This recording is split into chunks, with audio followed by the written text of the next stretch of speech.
ज्योति सोनी,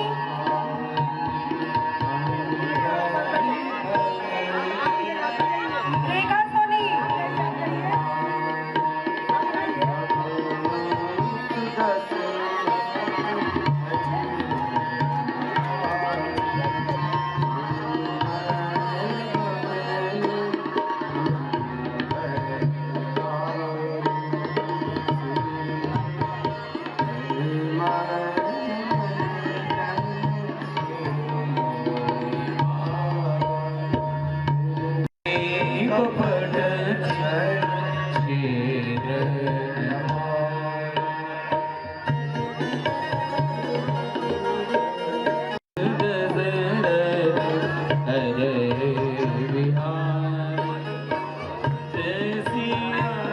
राजा सोनी, सपत्नी को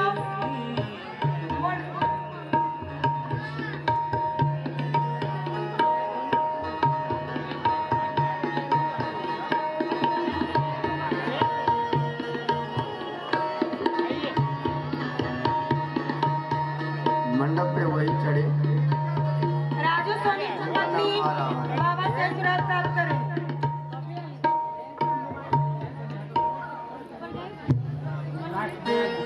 अब मैं उनका नाम बोलने जा रही हूँ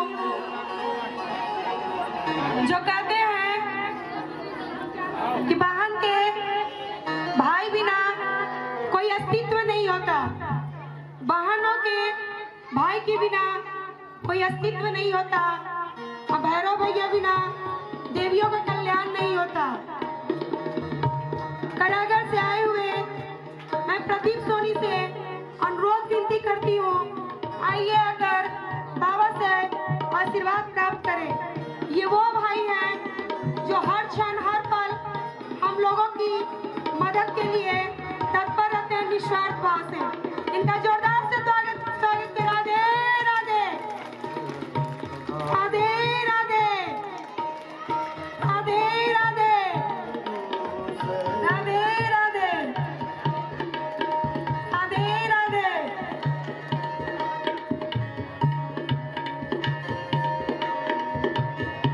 ये दोनों सुनील भैया भी डेयरी से हैं, ये दोनों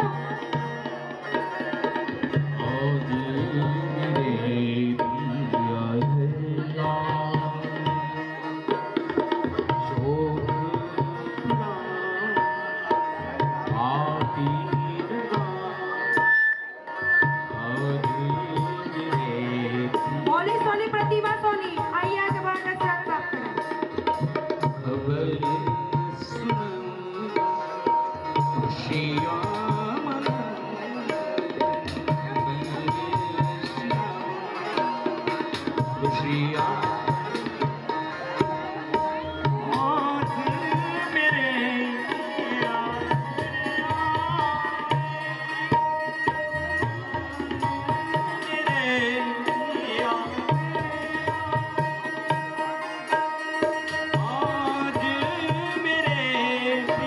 किरण सोनी,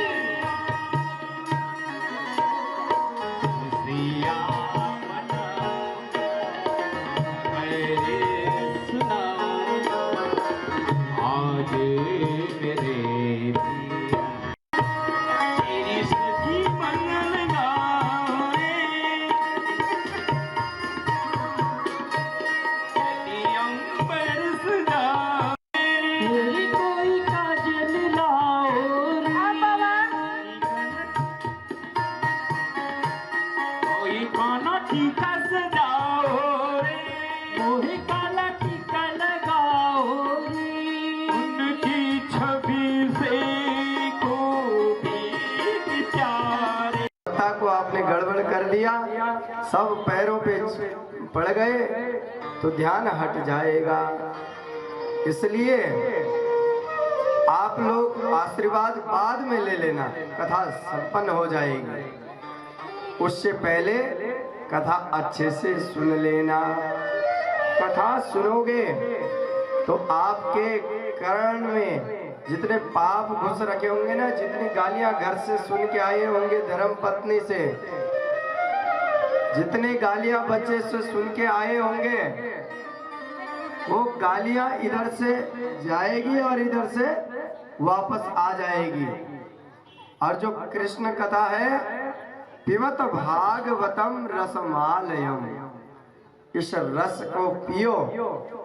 अरे कथा भी कोई पीने लायक होती है भैया। कहा है कि 2 स्वर्णकार ने मूर्तियां बनाई है। सब सोनी परिवार मूर्तियां बनाते हैं ना। अब उस मूर्तियां में भी अलग अलग बिल्कुल एक समान है रेट रख दिया। एक का 100 रुपए, दूसरे का 10,000 रुपए।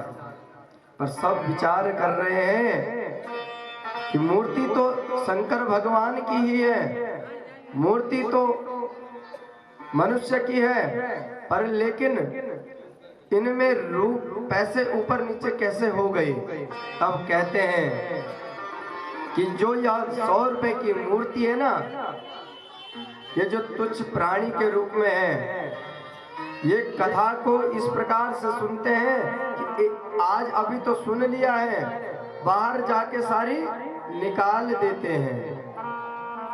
तो वो तो केवल 100 रुपए की मूर्ति है भैया।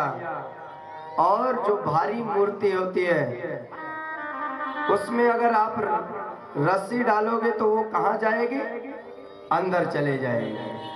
ऐसे ही यह कथा रूपी है, यह कोई बाहर की वस्तुएं नहीं है, यह श्रीमद् भागवत का पका हुआ फल है। उसका रस आप लोगों को पिलाया जा रहा है। कृष्ण भगवान का रस को आप लोगों ने अपने हृदय में बैठाना है।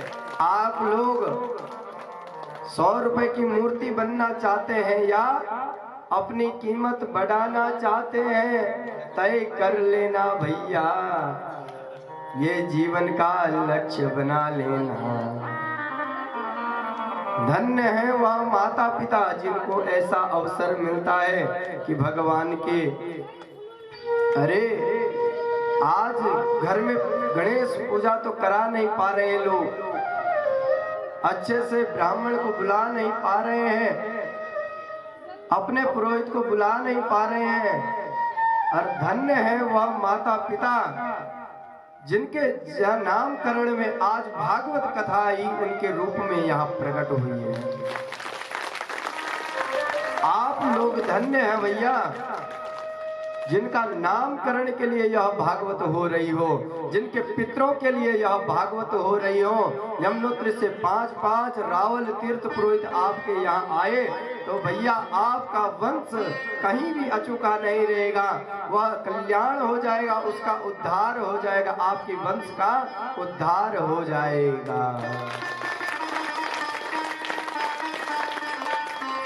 नंद बाबा भी मथुरा में आए, कृष्ण भगवान को बिल्कुल पकड़े हुए हैं। लाला इधर उधर मत जाना, यह मथुरा की कंस की नगरी है, कहीं कंस ने कोई सैनिक मिल गया तो तुम्हारा वहीं बुरा हाल कर देंगे, इसलिए चुपचाप से एक जगह बैठ रहा। कृष्ण भगवान मन ही मन विचार कर रहे हैं, इन 4 दीवालों के अंदर कब तक रहे। अब तो कृष्ण भगवान ने बलराम भैया को दृष्टि घुमाई, भैया बाबा से आशीर्वाद लो, आदेश लो कि हम थोड़ा मथुरा की नगरी को देख आए। बलराम जी कह रहे हैं, अरे लाला, क्या रामा अवतार में त्रेता युग में तुमने हमारे लिए आदेश लिया? लेकिन नहीं, तब बड़े कौन थे? श्री राम भगवान। राम भगवान ने जो है गुरु वशिष्ठ से आदेश ले रहे हैं, गुरुदेव आज हम मिथिला को देखना चाहते हैं, मिथिला कैसा है हम जानना चाहते हैं।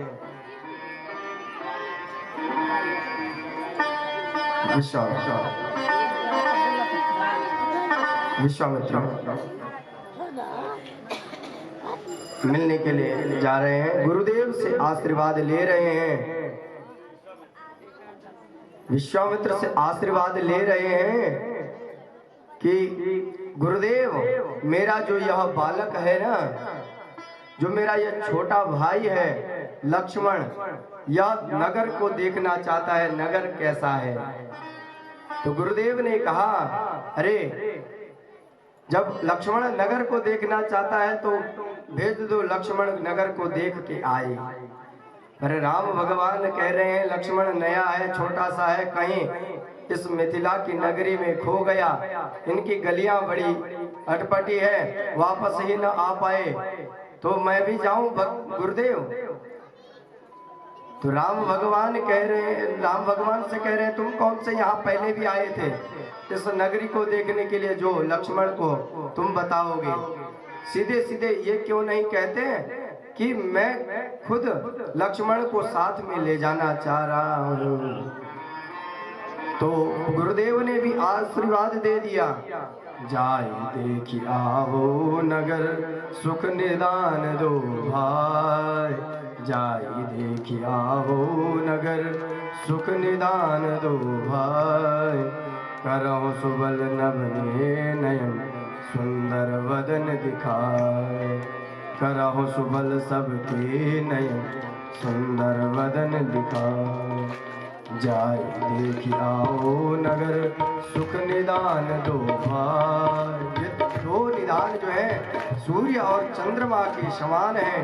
रात्रि को तो बिल्कुल चंद्रमा की तरह शीतल होते हैं और दिन में उजाले की तरह होते हैं।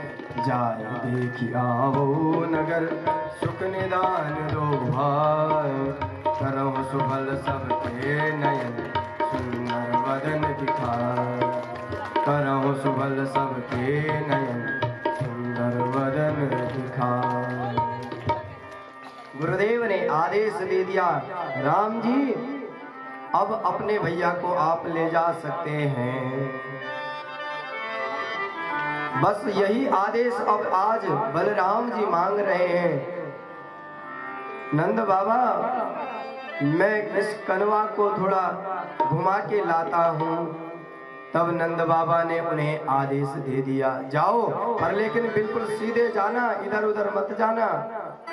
कन्हैया भगवान ने कहा, बाबा मैं सीधे जाऊंगा और कहीं आगे दीवार आ गई तो नंद बाबा ने कहा, दीवार आ गई इसलिए अब तो कहीं नहीं जाएगा। तब बलराम जी कह रहे हैं, बाबा जाने दो। हाथ जोड़ करके बलराम और कन्हैया नंद बाबा से आज्ञा ले रहे हैं। उन पे दया आ गई नंद बाबा को, कहा कि जाओ, पर दीवार अगर आ जाए तो लांग के चले जाना, और लांग नहीं सकते तो तोड़ के चले जाना। अब कन्हैया अपने ग्वाल वालों के साथ, अपने सखाओं के साथ मथुरा नगरी घूमने को निकल पड़े।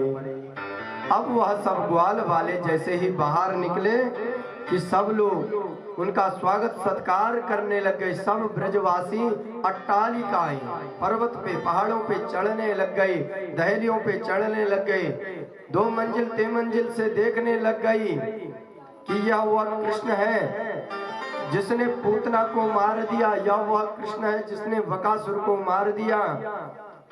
यह जो स्वागत गान देखे इन ब्रजवासी के बालकों ने, कन्हैया के सखाओं ने, तो कन्हैया से कहने लगे, अरे कन्हैया यहाँ तो बड़ा स्वागत हो रहा है हमारा, स्वागत के लिए हमें कुछ कपड़े तो चाहिए, ऐसे कैसे इनको दर्शन दिखाएं, ये लोग भी हमारी बेइज्जती करेंगे, कुछ कपड़ा मिल जाए तो आनंद ही आनंद है। कपड़े की चाह रखने लग गए। अब कन्हैया भगवान कह रहे हैं, अरे सखाओ कपड़े मिल जाएंगे, तुम चिंता मत करो, चलते हैं आगे कुछ व्यवस्था करते हैं। कृष्ण भगवान चलने लगे। आगे जाते ही धोबी घाट पे पहुंचे। धोबी घाट में धोबी जो है उन कपड़ों को धुल रहा था। कन्हैया ने कहा, मामा जी, मामा जी। धोबी ने कहा, ये कौन सा भांजा आ गया? कैसा भांजा आ गया? मैं तेरा मामा कहाँ से हो गया? कन्हैया भगवान कह रहे हैं मैं आप मेरे इसलिए मामा हो क्योंकि कंस मेरे मामा है। जितने भी मामा कोट के निवासी हैं सबको मैं मामा ही बुलाता हूँ। अब तो उसने बोला चलो ठीक है, क्यों चिल्ला रहा है? कहा कन्हैया भगवान बोल रहे हैं, सब ग्वाल वाल बोल रहे हैं आपके पास बहुत सुंदर कपड़े हैं, कुछ हमें पहनने को दो, हम लोग अच्छे नहीं दिख रहे हैं इन कपड़ों में। अब धोबी ने भी गाली दे दी।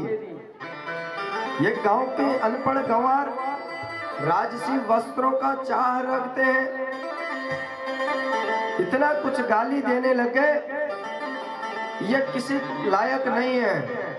इन गांव के गंवारों को मैं वस्त्र नहीं दूंगा। कन्हैया भगवान ने देखा कि हम इसे तो प्यार से मामा जी बोल रहे हैं और ये हमारा अपमान करते जा रहा है। भगवान ने जो है रजकस्य कराग्रेण शिरा कायात पातयत, भगवान ने एक थप्पड़ मारा कि उसकी गर्दन से निकल के छूट गया, उसका प्राणांत हो गया।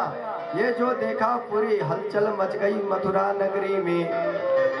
ये तो आए थे मेले में पर ये तो कुछ और ही दिखाने लग गए। कृष्ण भगवान का जो यह स्वरूप देखा तो सब लोग डर गए, अब तो सजग रहना पड़ेगा। कहते हैं लोग यह वही धोबी है जिसने सीता जी का अपमान किया है, पर लेकिन संत महात्मा कहते हैं यह हुआ धोबी नहीं हो सकता है भैया, क्योंकि जो राम जी के साथ आया था उसे राम ने अपने साथ वैकुंठ में ले गया। ऐसे ही यद्गत्वान निवर्तन्ते तद्धाम परमं गति,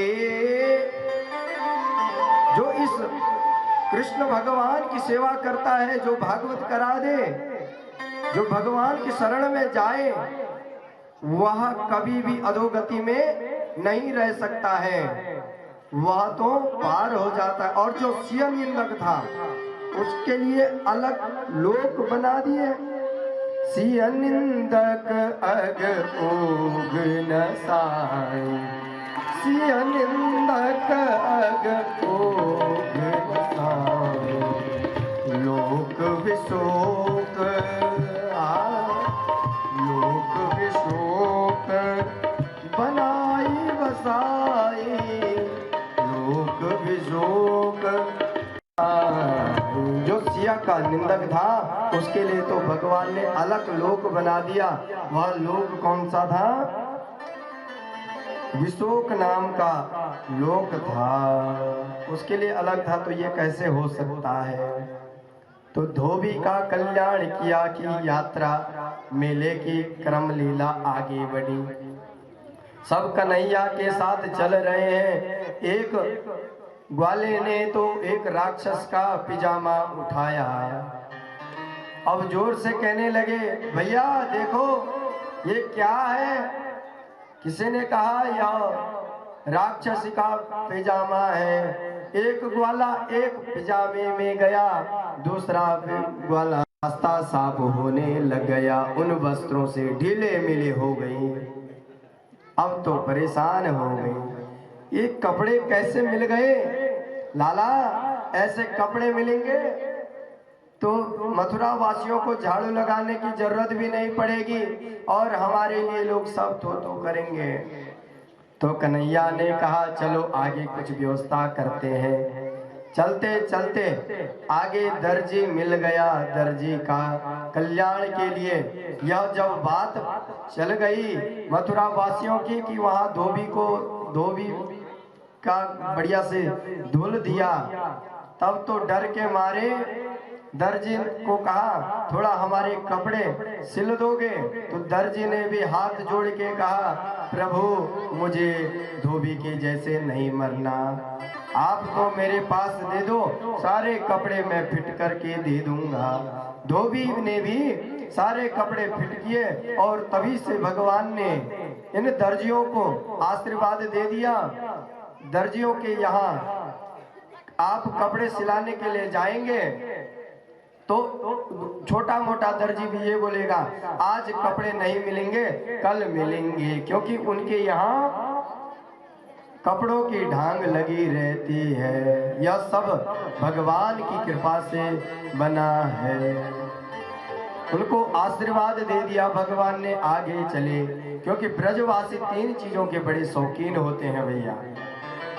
3 चीज किसके शौकीन? एक, ब्रजवासियों को चाहिए माला, सुंदर माला चाहिए ब्रजवासियों को, और मोटा माथे पे चंदन।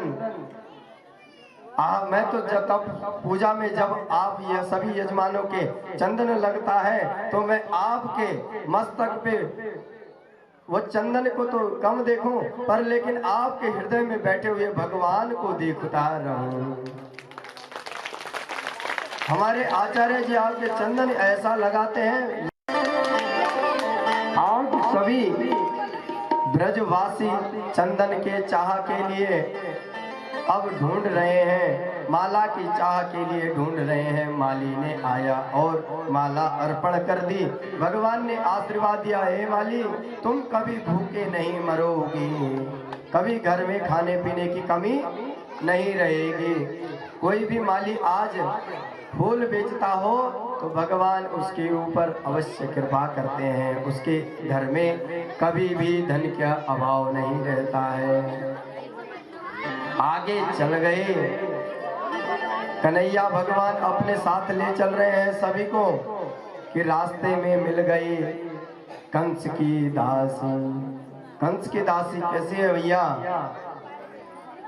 किसी वो त्रिवक्र है, 3 जगह से टेढ़ी है भैया, हाथ से, पैर से और पीठ से वह टेढ़ी है। उस स्त्री को आज तक किसी ने सुंदरी नहीं कहा। कृष्ण भगवान ने जोर से उनसे पुकारा, ए सुंदरी। जहां ये सुंदरी की आवाज सुनी वहां यह क्रोधित हो गई, यह मुझे सुंदरी कौन बुला रही है? कौन पागल है जो मेरा अपमान करने लगा है? सुंदरी सुंदरी करके पुकार रही है, मुझे कहां से सुंदर दिख रही हूँ? यह पूछ रहे लगे। तो कन्हैया ने उनका परिचय दिया, दास्यस्म्य हम सुंदर कंस सम्मता त्रिवक्र नामायनुलेप कर्मणि मदभावितं भोजरति मदिर प्रिया विनायुवाम पुण्यतमस्तदर्हति। मैं कंस की सेवकी हूँ, मैं उनके लिए चंदन बनाती हूँ, अंगराज की सेवा करती हूँ। अब विचार कर रहे हैं,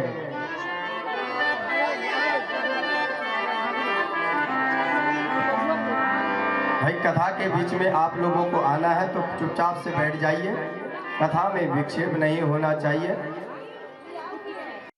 बज धीरंदा राम जी, राम राम राम जी, जप धीरंदा राम जी, राम राम राम जी, जप धीरंदा ऋषि मुनि, राम राम राम जी, जप धीरंदा ऋषि मुनि, राम राम राम जी, जप धीरंदा ऋषि मुनि, जप धीरंदा ऋषि मुनि, भज धीरंदा ऋषि मुनि, जप धीरंदा ऋषि मुनि, भज धीरंदा ऋषि मुनि, जप धीरंदा ऋषि मुनि, भज धीरंदा ऋषि मुनि, जप धीरंदा ऋषि मुनि, जप धीरंदा ऋषि मुनि, राम राम राम जी, जप धीरंदा ऋषि मुनि, राम राम राम जी, जप धीरंदा ऋषि मुनि।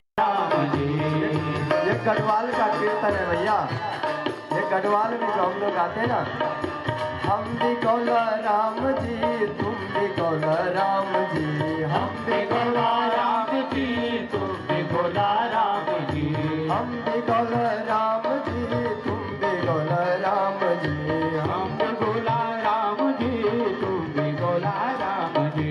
सत्संग माँ एक जी, हम भी गौला मिली जुली, सत्संग जी, जप धीरंदा ऋषि मुनि, जय हो। रूप में चलता रहेगा।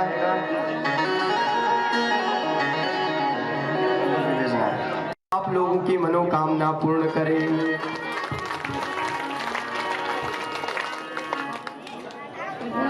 राधे राधे। हमारे परम गुरु अवधूत शिवानंद बाबा शिव योगी, उन्हीं का आशीर्वाद से हमें ऐसे संत हिमालय संतों से मिलन करवाया और उससे श्रीमद् भागवत महापुराण सुनने का सौभाग्य प्राप्त हुआ। शास्त्री उनियाल महाराज की। अब इन बच्ची को आज हमारे प्रांगण का सौभाग्य देखिए बाबा कि आदर्श कॉलोनी से ही मिल रहा है। राधे राधे।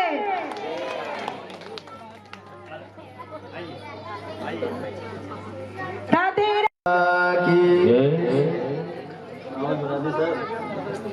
माँ यमुना से प्रार्थना करते हैं आपकी लंबी उम्र हो, आपके अंदर इसी प्रकार भक्ति भावना बनी रहे और आगे हम लोग इसी यात्रा में चलते हैं।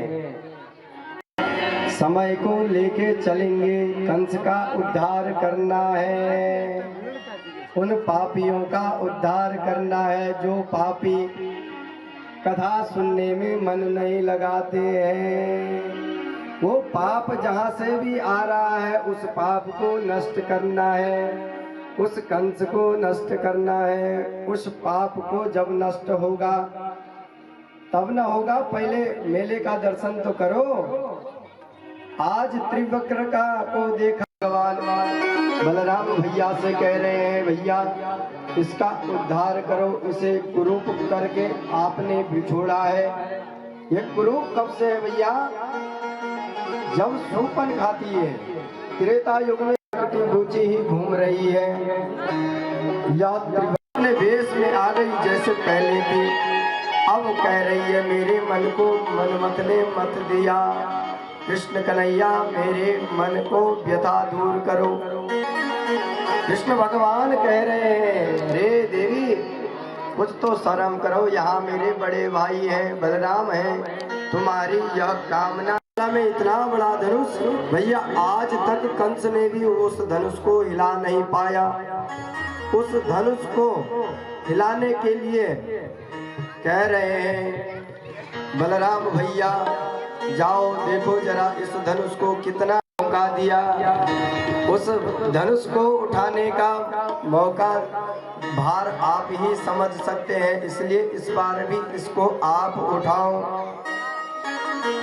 अब कन्हैया भगवान उस धनुष को उठाने के लिए गए कि जोर से गड़गड़ाहट आवाज आई, भर भुवन घोर कठोर रब रब बाज तज मारब चले जे करहे दे गज ढोल मय आए ढोल कुर्म अलमल सुर असुर मुनि कर कानने सकल विकल रही ओ दंड खंड राम तुलसी जयति बचन उचारही। उस धनुष की ऐसी भयंकर आवाज आई कि ब्रह्मलोक तक चली गई। सारे ब्रजवासी डर के मारे भागने लगे, सब कन्हैया के भागने लगे। नंद बाबा के पास आए, बाबा बाबा अब तो हृदय में हाथ लगाने लग गए। बाबा यह आवाज कैसे आई? नंद बाबा बोल रहे हैं ये आवाज कहाँ से आई?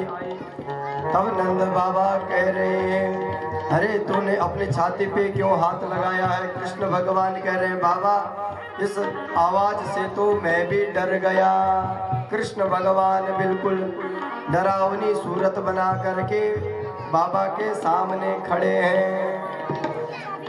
जैसे तैसे नंद बाबा ने सुलाया। अगले दिन ही प्रातः होते ही सब लोग अब रम्यशाला में पहुंचने लगे।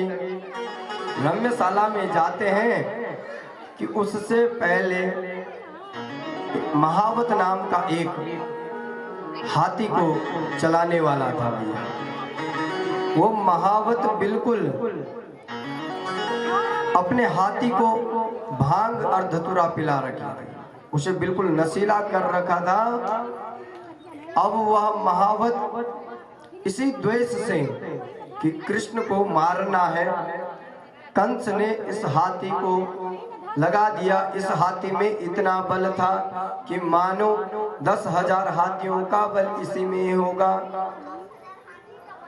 सब लोग पहले ही अंदर तैयार हो गए। बाद में कृष्ण भगवान और बलराम जाते हैं, महावत से कहते हैं, ओ महावत, इसे हटाओ, हमें अंदर जाना है, हमें बाजार को देखना है, मेले को देखना है।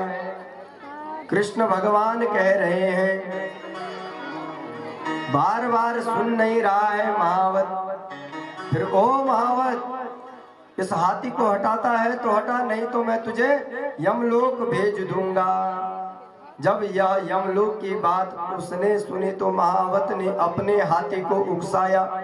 हाथी उकसा तो कृष्ण और बलराम पे आक्रमण करने लगे। कृष्ण भगवान आपस में जब हाथी को मारने लगे, कृष्ण भगवान कभी ऊपर, कभी हाथी नीचे, कभी कृष्ण भगवान ने और बलराम भगवान ने हाथी के दोनों दांत पकड़ लिए और दोनों दांत को तोड़ लिया। महावत का राम नाम हो गया। भोलेबाल कृष्ण भगवान की जय। कृष्ण भगवान अंदर जाते ही भैया रम्यशाला में सबने अपने अनुरूप दर्शन किया। जैसे ही अंदर जा रहे हैं, रम्यशाला के सभी लोग, जो छोटे छोटे बच्चे थे, वह कृष्ण को कन्वा समझ के, मित्र समझ के खुश हो रहे हैं। और जो बूढ़े लोग थे, वह रम्यशाला में कृष्ण को आते हुए देख रहे हैं कि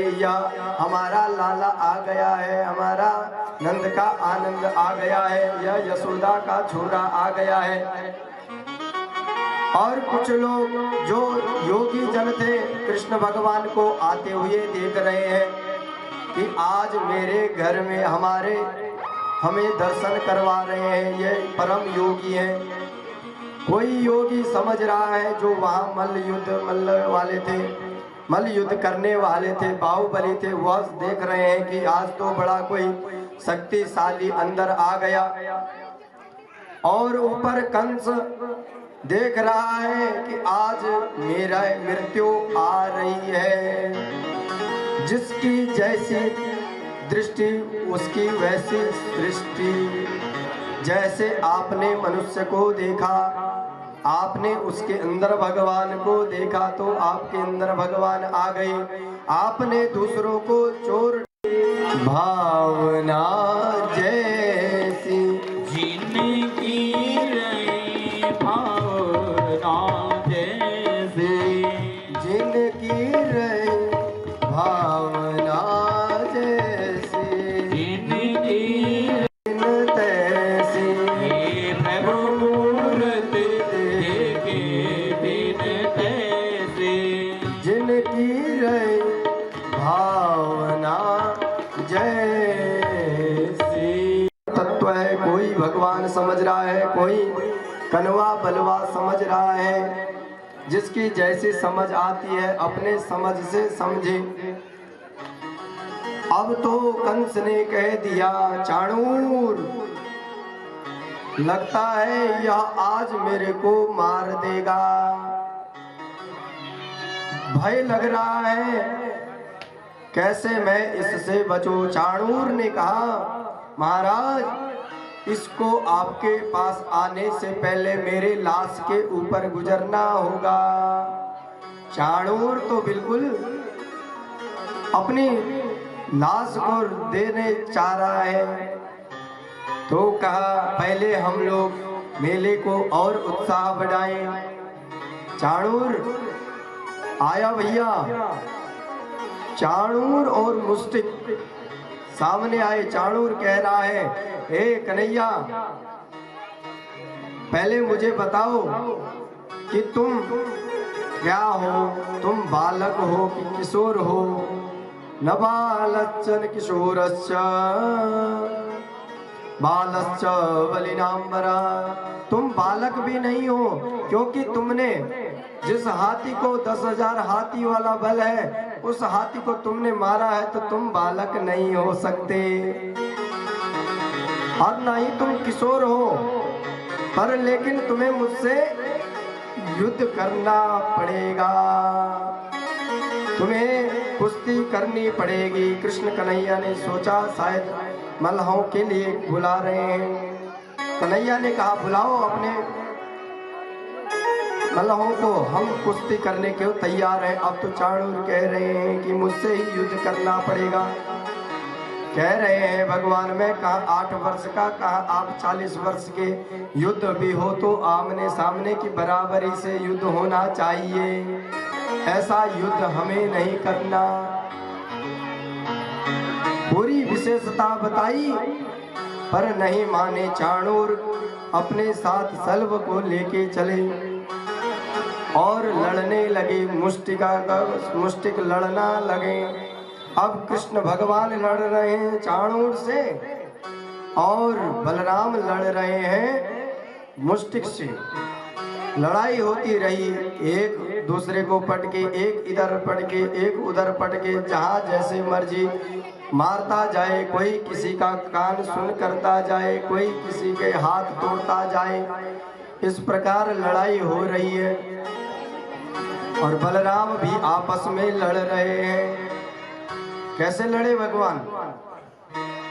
एक मारा मुष्टिक का, मुष्टिक से पहले चाणूर का चूर्ण बना दिया। बलराम ने देखा कि कृष्ण ने पहले बाजी मार दी, अब तो मेरे सखा लोग मुझ पे हंसी करेंगे। मुष्टिक को मुट्ठी से मारा कि उसको बिल्कुल पानी निकल गया भैया, मुष्टिक का राम नाम हो गया। उसके बाद आए सैल्व और ऊंट। सैल्व लड़ने लगा किससे? कृष्ण भगवान से, और कूट बलराम भगवान से लड़ने लगे। ऐसे लड़ने लगे भैया, अब तो बलराम जी ने निश्चित कर लिया कि पहले बाजी मैं मारूंगा, बाद में कृष्ण को मौका दूंगा। बलराम जी बोल रहे हैं, सोच रहे हैं कि मारूंगा किसे, पता तो होना चाहिए। बोला हे मैं तुझे मार रहा हूँ, कहीं मेरे सखा लोग मुझसे पूछेंगे कि किसे मार के आया, मुझे बता। तब वह बोला ऊंट। अब पुनः बलराम जी कह रहे हैं अपना नाम तो बता दे। वह मल्ला क्या कह रहे हैं? कूट। अब बार बार पूछे, सखा लोग पूछेंगे मैं क्या बोलूंगा, लास्ट बार पूछ रहा हूँ कूट। उसने बोला कूट। बलराम जी ने ऐसा कूटा, कूट को कूट दिया। वो तो बेचारा अपना नाम बता रहा था, कूट का राम नाम हो गया। बोले बाल कृष्ण भगवान की जय। कृष्ण भगवान ने देखा कि बलराम ने बाजी मार ली, अब मैं भी इसका संहार कर दूं। सल्व को उठा के घुमा घुमा के इधर उधर फेंक दिया, लास्ट में उसका भी राम नाम हो गया।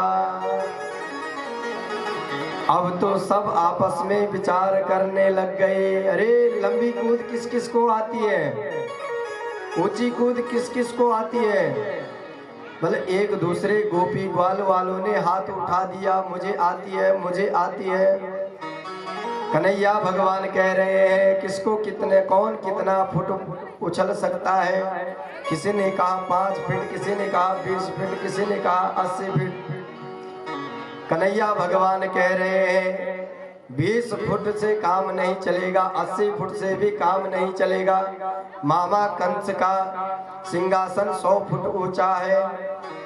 तो सबने कहा कन्हैया तू गोवर्धन उठा सकता है तो जरा देखे तुम कितना कूद सकते हो।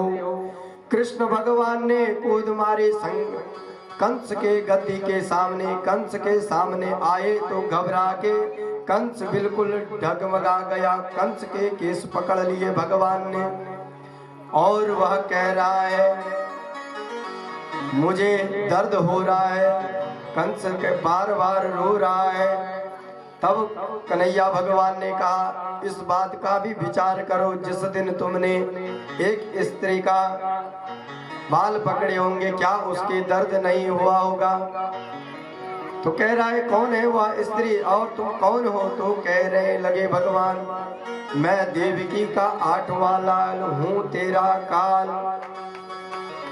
आज कंस का वध करने के लिए भगवान कंस के सामने आए कि एक मुष्टिका का प्रहार किया। कंस अपने राजगद्दी से धड़ाम से नीचे गिर पड़े। श्वास तो उनके डर के मारे पहले ही खत्म हो गई।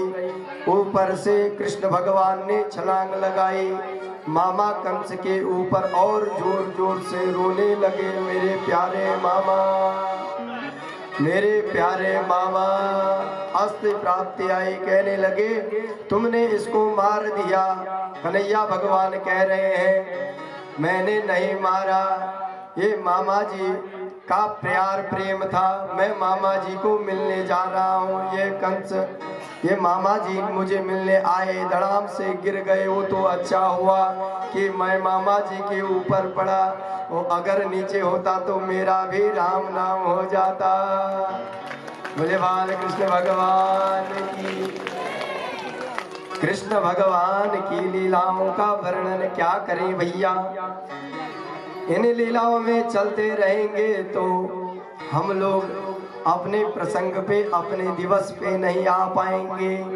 कल हम लोगों ने आनंद लिया गोवर्धन पूजा का, आज हम लोग आनंद लेंगे रुक्मणी विवाह। बोले बाल कृष्ण भगवान की। अब प्रसंगों को आगे लेके चलते हैं।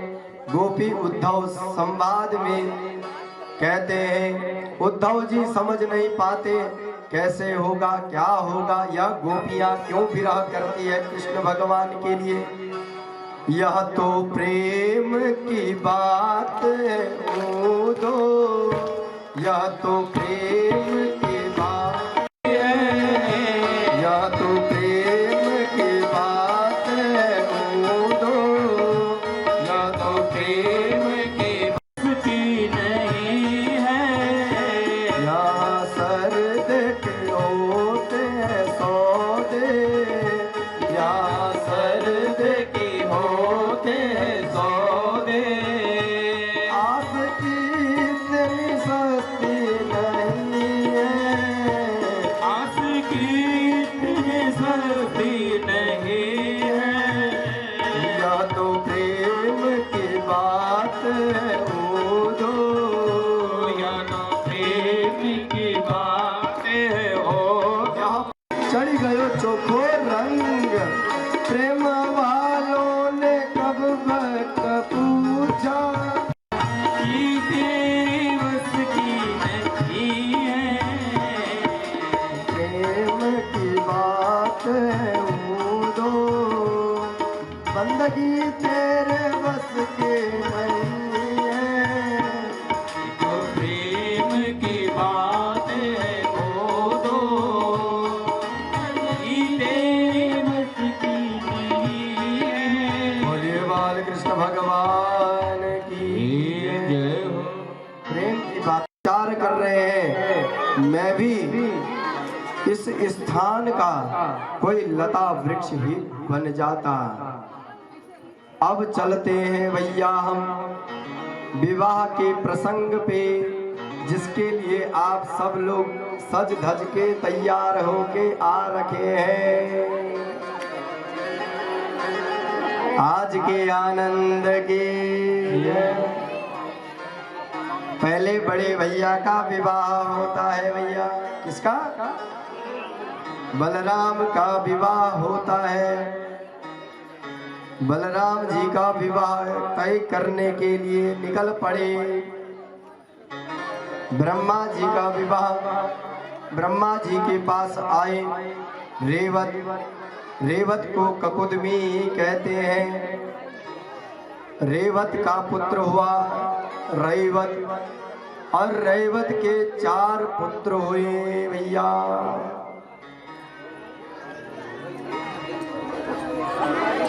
इसी 4 पुत्रों के विवाह के लिए रुक्मणी रेवती का विवाह तय होने के लिए जा रहा है। ककुदमी ब्रह्मा जी के पास गए, ब्रह्मा जी से कह रहे हैं मैं कुछ कुंडलियां लाया हूं, इन कुंडलियों में जो है पहले विवाह करना चाहता हूं, आप विचार करके बताएं कि किसका विवाह किससे होना चाहिए। तो रेवती के लिए जो जन्म पत्रियां लाई थी उनका कोई भी इस धरा पे कोई नहीं बचा भैया। तो कह रहे हैं ब्रह्मा जी जाओ, इस समय बलराम जी का जन्म हुआ है, उनसे विवाह कर देना। बलराम जी से विवाह हुआ, रेवती का विवाह हुआ भैया। वो रेवती इतनी लंबी कि बलराम भगवान जो है सब लोग चिढ़ाने लग गए, लंबी पतली वाले, लंबी पत्नी वाले। बलराम की पत्नी कितनी लंबी थी? 21 हाथ की भैया। अब सब लोग जब चिढ़ाने लगे तो क्रोधित होके घर में आए, एक हल लाया, बड़ा हल। हलधर भगवान की जय हो। बलराम जी ने हल लाया और उस हल से जोर से रेवती के सर के ऊपर मारा, 14 हाथ की हो गई।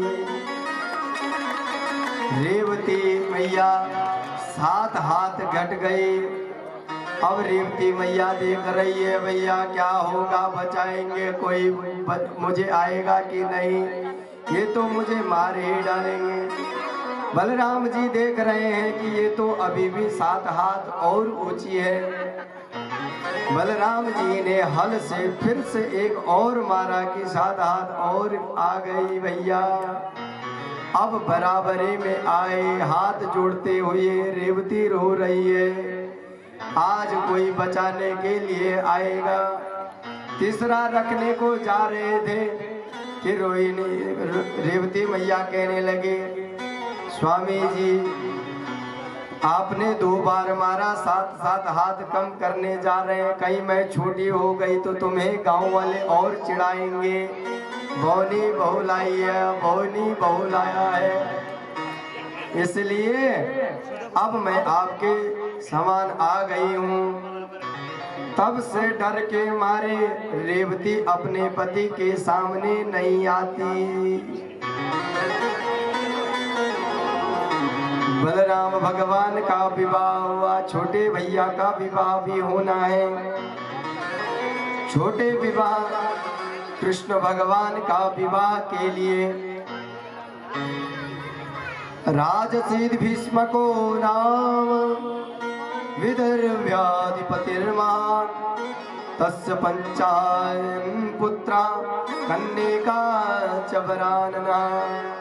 विदर्भ देश में कुंडिनपुर में वहां पे एक राजा रहते थे जिनका नाम था भीष्म। भीष्म के 4 पुत्र और 1 पुत्री थी। रुक्मग्रजो पुत्र थे, रुक्मी बड़ा था। रुक्मी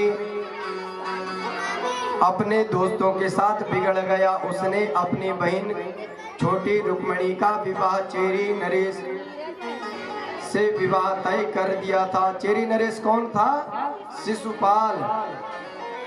शिशुपाल से विवाह तय कर दिया। अब तो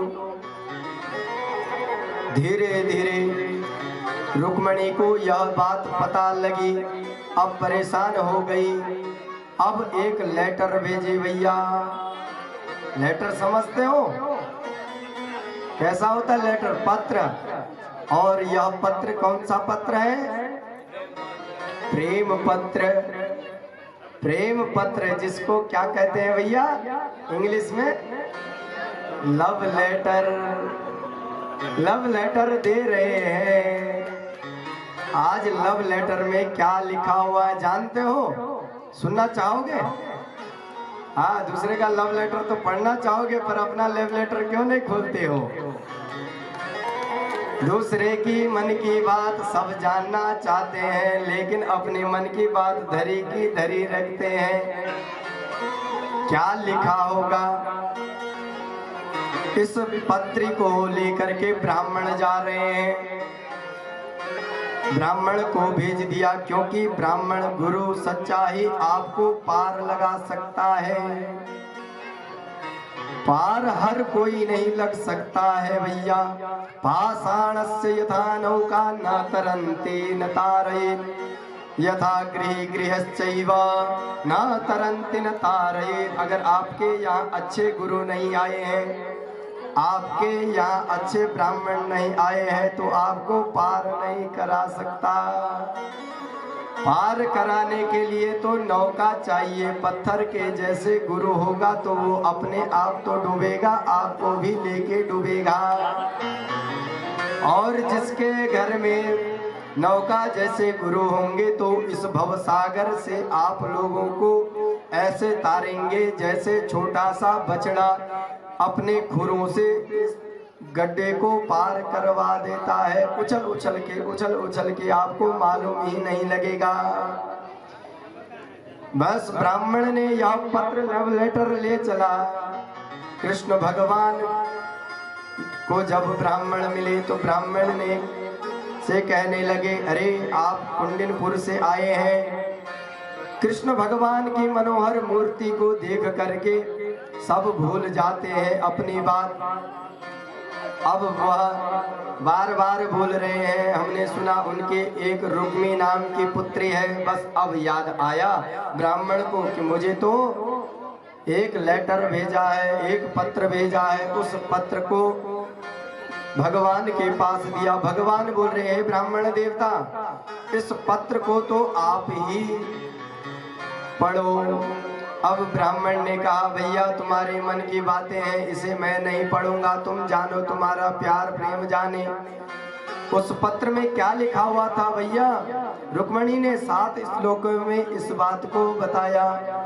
श्रुत्वा गुणान् भुवन सुंदर शृण्वतां ते निर्विश्य कर्ण विवरेर् हरतुंगतापम् रूपं दृशादृशिमता मखिलार्थलाभं त्वय्याच्युतो विशति चित्तं पत्रपं ते त्वय्याच्युतो विशति चित्तं पत्रपं ते।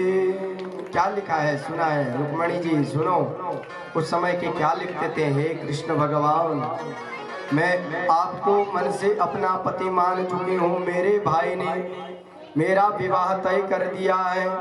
अब मैंने एक ही बात ठान ली है, आपसे विवाह हो गया तो ठीक है, नहीं तो मैं प्राण त्याग दूंगी।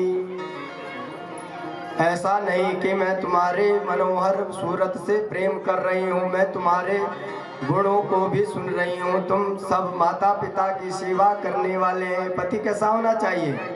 कहीं आपने सुंदरता देख ली तो गड़बड़ हो गया। तो वह उनके गुणों को बता रहे हैं। कृष्ण भगवान, हमने आपके गुणों का श्रवण किया है। आप दयावान हो, आप करुणावान हो। केवल इतना ही नहीं लिखा हुआ है भैया, आज के कलयुग के लोगों का क्या लिखते हैं लव लेटर में? I love you, I love you, I love you, I love you है। कलयुग के व्यक्ति क्या लिखते हैं? I love you, I love you, I love you. भैया प्रेम करो पर भगवान के, उनके गुणों से प्रेम करो, उससे कल्याण होगा। अब यही प्रेम की बातें जब सुनी तो ब्राह्मण देवता से कहा, चलो ठीक है, अभी रात्रि हो गई, विश्राम कर लो। अब विश्राम के लिए ब्राह्मण को बढ़िया सेवा मालपुआ खिलाए, सुबह उठे। अब कुंडिनपुर के लिए तैयार हो रहे थे कि अपने रथ को निकालने के लिए कह दिया,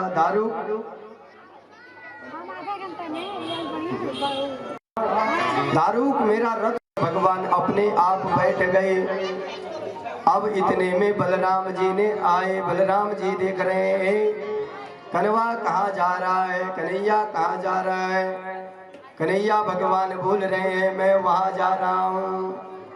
अब ये वो तो नहीं है जो अपने बड़े भाइयों से ऐसे कहे कि हम बहू लेने जा रहे हैं। ये कह रहे हैं कृष्ण भगवान हम वहां जा रहे हैं, पर बलराम के कुछ समझ में नहीं आ रहा कहाँ जा रहे होंगे। तब तो सारथी दारुक से पूछा, ए दारुक तुम बताओ रथ कहाँ जा रहा है। तो दारुक कह रहा है भगवान ने मुझे अभी केवल रथ तैयार करने का आदेश दिया, मुझे भी नहीं मालूम कहाँ जा रहा है। अब बलराम और चिंतित हो गए, ब्राह्मण देवता से पूछ रहे हैं, ब्राह्मण देवता आप कृष्ण को कहाँ ले जा रहे हैं। ब्राह्मण देवता ने कहा हम कुंडिनपुर जा रहे हैं। सब समझ गए बलराम जी कुंडिनपुर में तो आज भीष्म के स्वयंवर है और तुम वहाँ कहाँ जा रहे हो, और वहाँ अगर तुम्हारे साथ हमला हो गया फिर क्या होगा। चलो ठीक है तुम चलो, मैं पीछे से सैनिक लेके आता हूँ। अब चल दिए भैया ब्राह्मण देवता। रथ पे 4 घोड़े लगे हुए हैं, उन घोड़ों के भी नाम दिए गए हैं। भैया भागवत में तो क्या नाम नहीं, कई नाम है। उन नामों को अगर आप लोगों को बताने लग जाए तो शायद हमारी कथा कभी पूर्ण नहीं हो पाएगी। शैव्य सुग्रीव मेघ पुष्प बलाहक, ये 4 घोड़े लगे हुए हैं। 4 घोड़े ऐसे चल रहे हैं कि मानो तीव्र गति से। अब जैसे ही द्वार पे गए ब्राह्मण देवता को बोल दिया आप रुक्मणी को संदेश दे दो कि हम द्वार पे आ गए हैं, बस यही तैयारी जो आपने कहा है उसी तैयारी से। अब रुक्मणी परेशान हो गई, जिस ब्राह्मण को भेजा था लव लेटर भेज के वो तो वापस ही नहीं आई। क्या होगा, क्या उन्होंने मुझे पसंद किया होगा, नहीं किया होगा, उन्होंने मुझे छोड़ तो नहीं दिया, उनको पसंद आया कि नहीं। अब वह यह विचार कर ही रही थी कि रुक्मणी का बायां अंग फड़फड़ाने लगा। बायां अंग स्त्री का फड़का है तो समझ जाना कि कोई शुभ संकेत आया है, और पुरुष का दाहिना अंग फड़फड़ाए तो समझना कि शुभ संकेत आने वाला है। आज रुक्मणी जी भगवान को न दोषी देते हुए शुभ संकेत समझ गई कि अब कुछ न कुछ शुभ संकेत आने वाले हैं। बस शुभ संकेत ब्राह्मण देवता ने कहा है जहां आपने बुलाया है वही है, गौरा जी की पूजा करने जाओगे तो वहीं पे आपको भगवान स्वीकार कर लेंगे, यह समझा रहे हैं। आइए हम लोग भी समझाएं, रुक्मणी जी का मन को हल्का करें। उनको विवाह की बहुत जल्दी रहती है, सबको आज विवाह की जल्दी रहती है, पर सास की जब डांट सुनती है तब जाके मैया याद आती है। हम भी उसके मन को सहलाएं। सुनो ध्यान दे वरदान ले और स्वर्ण वर्णा रुक्मणी होंगे वही तेरे पति, त्रिभुवन जनकारिणी वो आएंगे ले जाएंगे आदर सहित अपनी पूरी वरदी समोहन धीर कन्या वीर जाया सुंदरी मन जाहिरा मिलहि सोर सहज सुंदर सावरो करुणा निदान सुजाल शील स्नेह आरती गावरो मनु जाहि वर सहज सुंदर सावरो। भोलेवाल कृष्ण भगवान की। जैसे तैसे रुक्मणी को समझाया ब्राह्मण देवता ने। अब तो रुक्मणी जी अपने साथ क्या प्रार्थना करते हैं। ब्राह्मणियां कह रही है रुक्मणी गौरा मैया से आशीर्वाद मांगो, हाथ पहले जोड़ो अब हाथ जोड़ने लगी रुक्मणी मैया।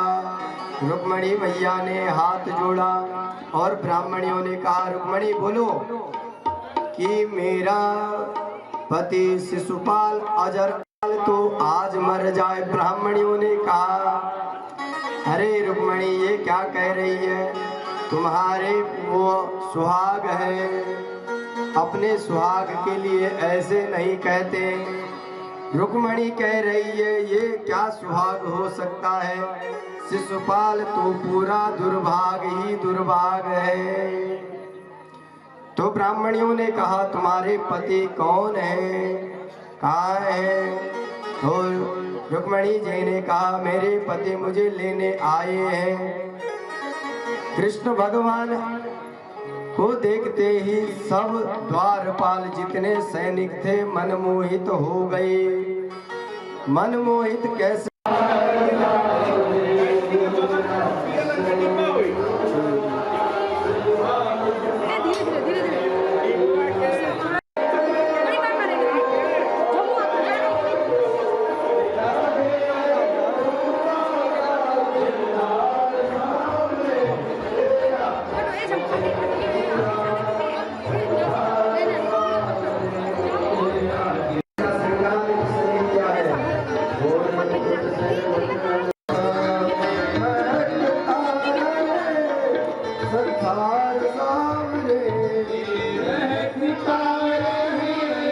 कैसा श्रृंगार है, उस श्रृंगार के बारे में हम लोग जाने। सुंदर आँखों वाला कितना सुंदर लागे बिहारी, कितना लागे प्यारा।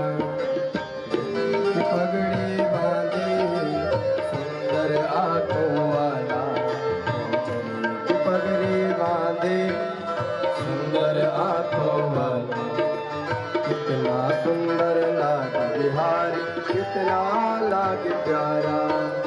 कितना सुंदर लागे बिहारी, कितना लागे प्यारा। कानों में कुंडल साजे, सिर मोर मुकुट विराजे। सखिया पगली होती जब जब होठों पे बंसी बाजे। सखिया पगली होती जब जब होठों पे बंसी बाजे। ये चंदा सा सावरा, ये चंदा सा सावरा, तारे हैं गलवाना, कितना सुंदर लागे बिहारी, कितना सुंदर आँखों वाला। की पगड़ी बांधे सुंदर आँखों वाला, कितना सुंदर लागे बिहारी, कितना लागे प्यारा। कितना सुंदर लागे बिहारी, हवा से सर सर उड़ता, हवा से सर सर उड़ता, तेरा पीतांबर मत वाला। कितना सुंदर लागे बिहारी, कितना लागे प्यारा। कितना सुंदर लागे बिहारी, कितना लागे प्यारा। जनी की पगड़ी बांधे, जनी की पगड़ी बांधे, सुंदर आँखों वाला, कितना सुंदर लागे बिहारी, कितना लागे प्यारा। जोर जोर से नाचो, यह अवसर साए तब मिले। आज भगवान को स्वीकार कर रहे हैं, तो बड़ी समझ गए शिशुपाल, यहाँ तो बिल्कुल विवाह का आनंद लिया जा रहा है और मैं तो हो गया ऐसा ही। मुख पर माखन मलता, ओ मुख पर माखन मलता, तू बल घुटने के चलता। यशोदा बाल को देव कटन भी जलता, माथे पर तिलक सोहे, माथे पर तिलक सोहे,